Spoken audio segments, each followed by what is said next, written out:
ce sont des gens que si tu fais du bien, ils critiquent, tu fais du mal, ils critiquent, on ne sait à quel sein nous vouer.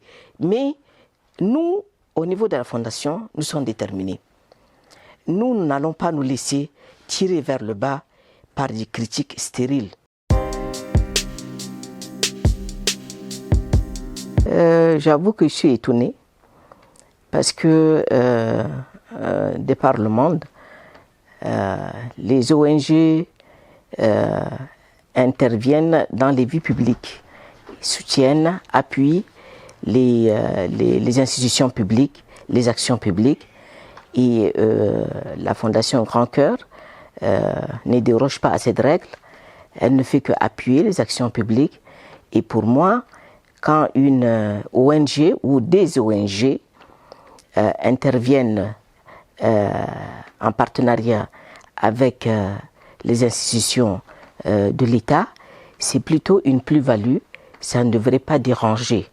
Est-ce que ça dérange? Parce que c'est l'ONG de Son Excellence Madame la Première Dame, ou bien c'est pour quelle raison?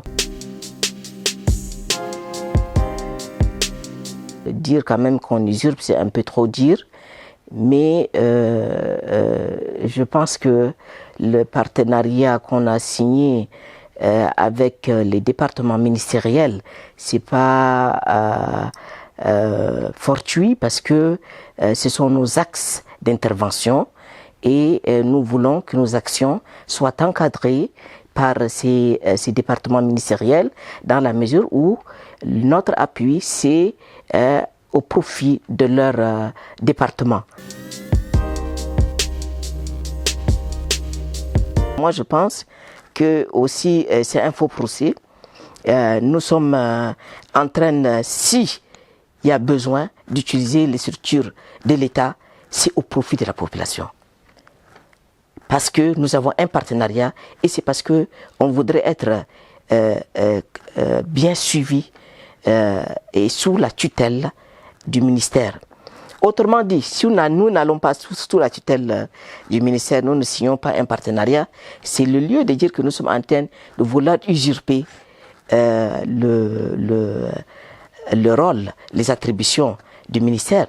Mais dans la mesure où on a voulu signer un partenariat, c'est parce qu'on veut être réglo, c'est parce qu'on veut être encadré, c'est parce qu'on veut être sous la tutelle de l'État. Et donc moi je pense que il faudrait que les gens qui parlent sans apporter des solutions, qui ne font que critiquer et demander l'avis d'un bénéficiaire, il ne vous dira jamais ça.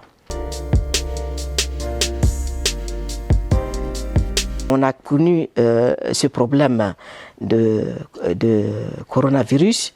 On a tout de suite mis en marche notre batterie pour essayer d'apporter notre appui en ce moment précis à la population qui en a besoin. On a formé des secouristes et qui sont maintenant les personnels de la Croix-Rouge. Et donc, on leur a demandé de se mettre au service de la population pour la sensibilisation. Ça, c'est extrêmement important. On a envoyé un peu d'argent pour les masques, pour que nos centres de couture qu'on a mis dans toutes les provinces puissent essayer de mettre à disposition ces masques que les gens n'arrivent pas à trouver.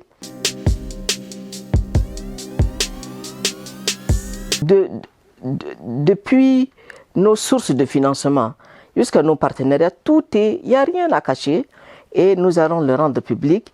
D'ailleurs, pas seulement la convention avec la cellule d'éveil qui a fait couler tant d'encre. On va mettre à la disposition du public tous les partenariats de conventions qu'on a signés avec les départements ministériels et si vous voulez même au besoin pour ce qu'on a signé avec les privés aussi.